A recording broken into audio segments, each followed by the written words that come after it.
Čus pičus, dneska se spolu pojedeme podívat na jeden ze 7 přírodních divů světa. Tohle ne, ty vole. Na sopku, která je snad nejmladší v celém Mexiku a jedna z nejmladších v celém světě, vulkán Paricutin. No a protože mě dobře znáš, tak víš, že nevyrážím v 7 ráno, jak by se slušelo, ale v 11.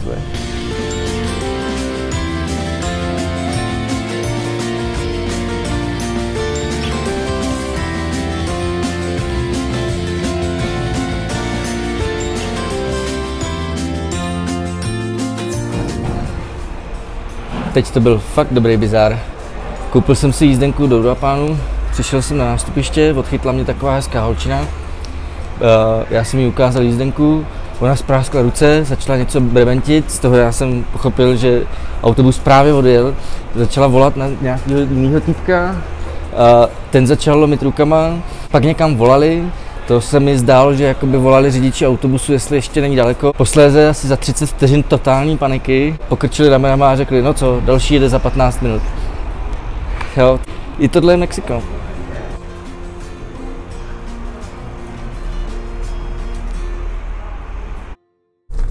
Ale vidíš to, vzhledem k tomu, že autobus je skoro prázdný, myslím, že tady kromě mě jsou jenom 2 další pasažéři, tak řidič a týpek, co prodává jízdenky, zastavili na nějaký zastávce po cestě a volají na lidi, jestli nechtějí jít s náma. Protože se jim to asi nevyplatí, jet takhle prázdný. To je nevýhoda, když jezdíš přes poledne. Cesta měla trvat mezi 1 a 2 hodinama podle dopravy. Trvala 2, že jo, samozřejmě je potřeba s tím počítat. A teď je potřeba najít nějaký autobus odsaď z Uruapánu, tam to neumím vyslovit ani, to je jedno. Nebylo úplně jednoduchý najít toho správného dopravce, proto si pamatuju, že je to ten úplně v rohu, tenhle ten. Moc rád bych si Uruapán jako takový prohlídnul. V loni to bylo 18. nejnebezpečnější město na světě, co se týče počtu vražd na počet obyvatel, takže fakt jenom rychle chytit bus a dovole prdele odsad pryč. A honem. Nástupiště 17, zelený autobus.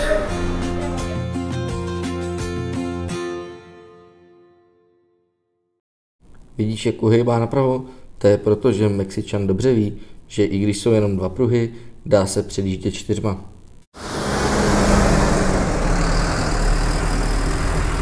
Jestli sem pojedeš, určitě si sedni v tom autobuse na tu stranu za řidiče, protože já jsem seděl na té druhé a celou cestu jsem se koukal do svahu, zatímco jsme stoupali nad tady tím širokým údolím. Takže já jsem viděl úplný prd. Jo, bude na tebe svítit sluníčko, to je fakt, ale něco uvidíš aspoň. Tak nebuď blbej. Z autobusu jsem vystoupil ve 3/4 odjížděl jsem v 11:20, to znamená 3,5 hodiny. Mělo to trvat 2. Špatný. Člověče, 2400 metrů nad mořem a mě je ve 3 odpoledne zima v košili s dlouhým rukávem. Už jsou fakt hory.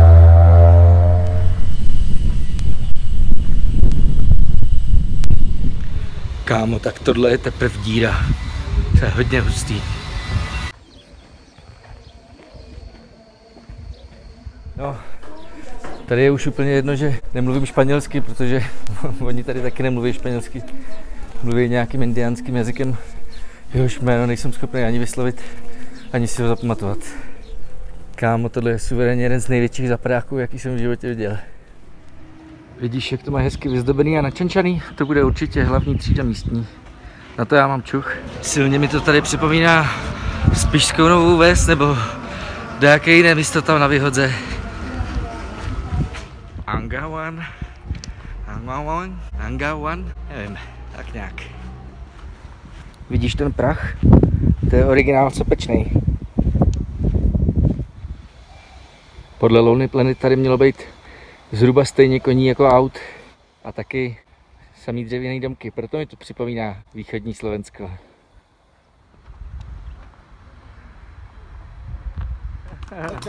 No, gracias, caminar.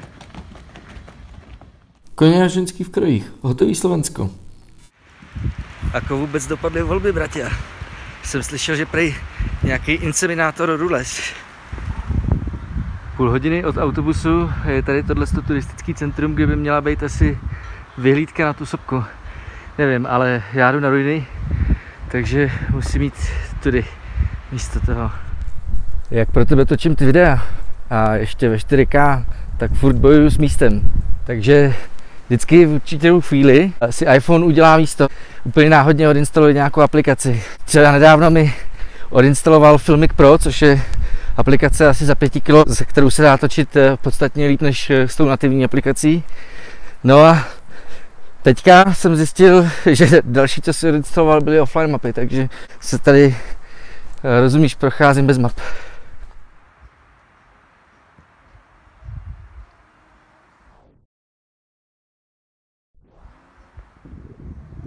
Tudy? Nebo tudy? A teď baborať. Do not leave the trail. Tak to vypadá, že jsem to trefil. Na internetu jsem četl, že by to mělo být půl hodiny. Záleží na tom půl hodiny odkud, že jo? Ještě bez map. Začíná mi to silně připomínat ten výlet na Bernal. A většinu ostatních mých výletů. Já si vlastně kámo divím, že jsem to zatím všechno přežil. Nechápeš? Se musím mámy zeptat, jestli jsem se náhodou nenarodil v neděli. Ono to není vidět na tom záběru, ale pod tím vulkanickým popelem jsou ty obrovský valony, které mají tady všechno vydlážděný. Ono to chce vzít si dobrý boty. Moje vycházkové kampery úplně nejsou to pravý. Ptáš se, proč jsem si nevzal turistický sandály, co jsem si sem přivez? No, to se ptáš dobře. Demence. Angawan. Možná. Prosím tě, až tady půjdeš, vem si jídlo a vodu. Tady nějak nejsou úplně krámy po cestě. Do prdele, kam teď zase, vole. Jo.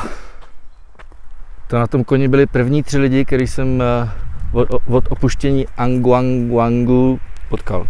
Ale aspoň díky nim vím, že jdu správně. Což mě přivedlo na velice moudrou myšlenku. Jako správný scout půjdu po stopách. Jsem ale chytrý kluk, ty vole. Tohle bude fungovat samozřejmě jenom za předpokladu, že oni se vraceli od tamať kam jádu a ne od někať jinat. To bych šel špatně potom. Právě skončil les a začala láva. Myslím, že jsem na místě. Přesně hodinu potom, co jsem vystoupil z autobusu. Člověče, to jako chodit v písku, nic příjemného. Hele, tak dobrý, dá se tady pořídit nějaký jídlo, ale všimni si, dneska je středa, myslím. Možná, že je úterý, nejsem si úplně jistý vlastně. A je tady jenom jeden krám otevřený. A tahle cestička takhle vede k těm ruinám. Dá se tomu říkat urbex? Člověče, mně přijde, že se nemůžu rozhodnout, jestli je větší urbex tady ty desítky opuštěných stánků, anebo to město zavalený pod náma. Něco ti ukážu, sleduj.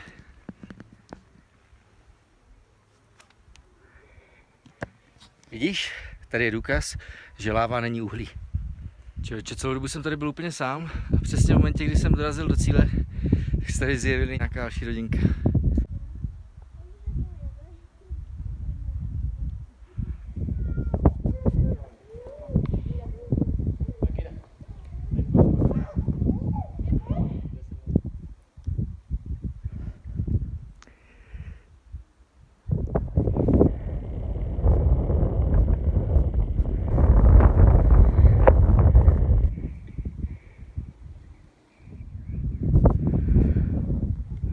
Stále ten vulkán je na vině.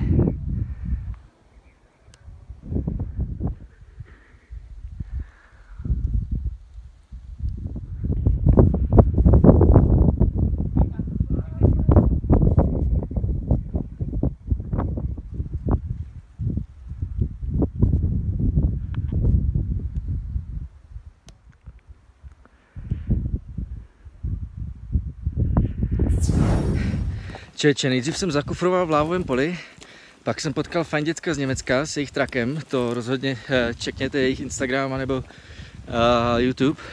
No a teďka je 4:40, já to mám hodinu zpátky celou cestu do kopce, to znamená, že když budu mít kliku, tak v 5:40 budu na té hlavní silnici. 1,5 hodiny trvala cesta z Uruapánu, 5:40, to znamená 6:40, to znamená v 7 budu v Uruapánu, ty vole. To už je posetmění a další nejméně 1 hodinu až 2 z Uruapánu, kurva do Pátzkuara. To znamená, že bych mohl přijet tak mezi 8 a 9. Pátzcuaro není problém, ale z toho Uruapalu mám strach. Přece jenom ty vole, je to jedno z nejbezpečnějších měst na světě. Ach jo. Tak jdem na věc. Straight into the fire, baby. 100 výškových metrů od ruin zpátky do vesnice jsem zvládl za 16 minut. To není špatný výkon, si myslím, ve 2,5 km skoro. Ještě na tom nejsem tak zle. Jo. No i když, kámo, vzhledem k tomu, že mi samozřejmě došlo místo v telefonu a tohle točím v selfie modu na tablet, tak si myslím, že jsem na tom celkově už dost zle. 5:25 jsem zpátky u hlavní cesty, trvalo to 45 minut od Ruincem, to znamená, že jsem si pěkně máknul. No a teď čekat na autobus, no, co to pojede. Autobus i to kolektivo stálo stejně, akorát to kolektivo to zvládlo za 40 minut. Ani ne za 10 minut jel autobus do Pátzcuaro, takže jsem ho úplně krásně stihnul. A koukej, za 10 minut je tma a to my už tady nebudeme.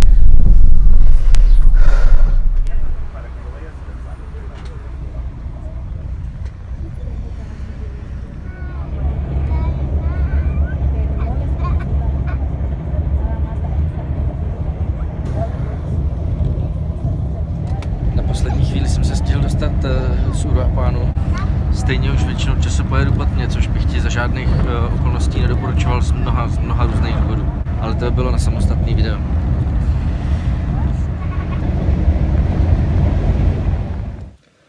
Nakonec jsem to všechno přežil ve zdraví, samozřejmě. Ale můžu ti říct, že jsem měl chvíli místama pěkný bobky. Hlavně potom už pod mě, když jsme se vraceli z Uruapanu do toho Pátzcuaro. No, jestli se ti tenhle díl líbil, tak nezapomeň lajkovat, odebírat, sdílet, komentovat a samozřejmě jsou tady i starší videa, na který se můžeš podívat. Tak čau.